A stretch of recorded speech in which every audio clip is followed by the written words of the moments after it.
Gilma, if Saturday was celebration day for Biden and his voters, Sunday was a moment of reflection. Biden went to church, he visited his son's grave, and now we are entering Monday, where the Biden team will get down to the business of transition. From Washington Square Park to the West Coast, Biden supporters danced in the streets and popped bottles. And after most of the celebrating was done, the president-elect strolled to Sunday Mass in Delaware. Joe Biden will be just the second Roman Catholic U.S. commander-in-chief. We ask the guidance of the Holy Spirit upon our newly elected officials. At St. Patrick's Cathedral in New York, Cardinal Timothy Dolan did not mention Biden's name specifically, but in Harlem, at another Sunday service, Mayor de Blasio heaped praise on the president-elect.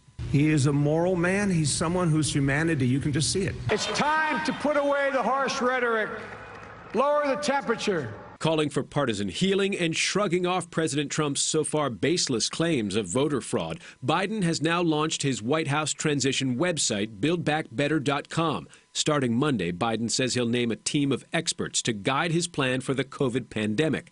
Meanwhile, leaders from around the world have offered congratulations, including Israeli Prime Minister Benjamin Netanyahu, a close ally of President Trump. And even as some Trump supporters continue to question the legality of the vote, the list of Republicans acknowledging Biden's victory is growing, among them former President George W. Bush and Utah Senator Mitt Romney. Republicans picked up seats in Congress, held onto the Senate, picked up state houses across the country, but we lost the presidency.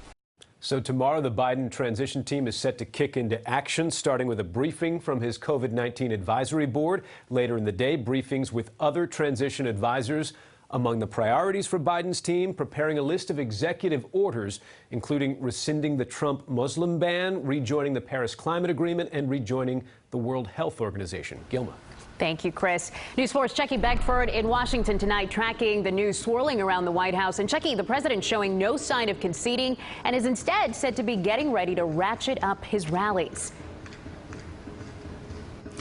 That's right, Gilma. We're hearing from a Trump campaign official just how long this could possibly last. He says that there are campaign-style rallies planned for the coming weeks. Yes, weeks. They're centered on recounts in battleground states that the president is projected to lose. President Trump spent a second day on the golf course, but still took time to tweet out baseless assertions the election was stolen. First Lady Melania also chiming in for the first time, tweeting, "Count all legal, not illegal votes," though there's been no evidence of widespread fraud. What happened in Vegas, the entire world needs to understand. Trump supporters today claiming ballot machines in hotly contested Clark County, Nevada are flawed. A federal court judge Friday denied a similar claim brought by Republicans, saying there was little or no evidence signature matching machines were faulty.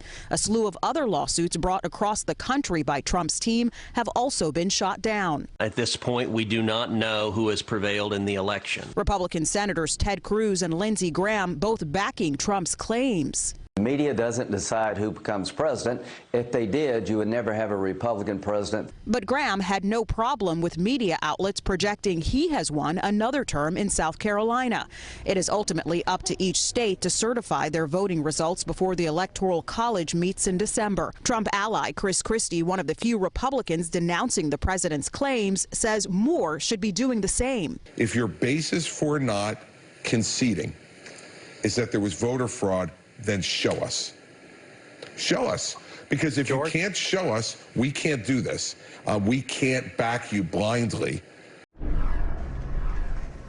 Now, we know that legal action is expected to ramp up today, including from apparently 4 attorneys general from around the country, including Daniel Cameron, who oversaw that Breonna Taylor case in Kentucky.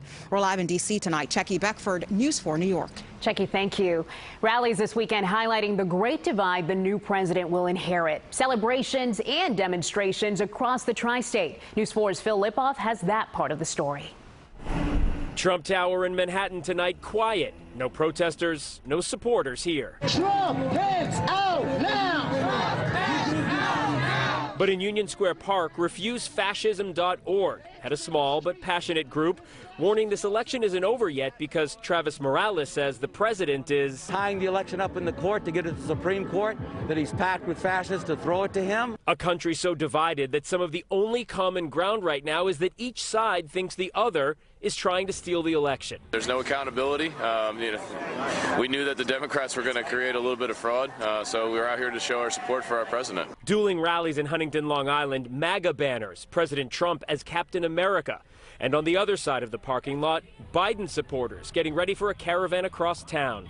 Woo! Love always wins. The president-elect's face proudly displayed on popsicle sticks. To celebrate Biden's victory, the take back of our country, humanity, Black Lives Matter, LGBTQ, women. Ashley Rizzo has a pretty long list of things she's celebrating today, but just a few hundred feet away, the president's supporters continue to say, not so fast. And once the courts decide that Donald J. Trump is president, what's going to happen? They're going to be all upset because the PR firms, the media, big tech have told them that one person is the president. It's untrue. So keep in mind everything you just saw played out within the confines of New York State. It is also playing out all across this country as everybody waits for the legal challenges to begin and President-elect Biden moves closer to the White House. In Union Square Park, Phil Lipof, News 4 New York.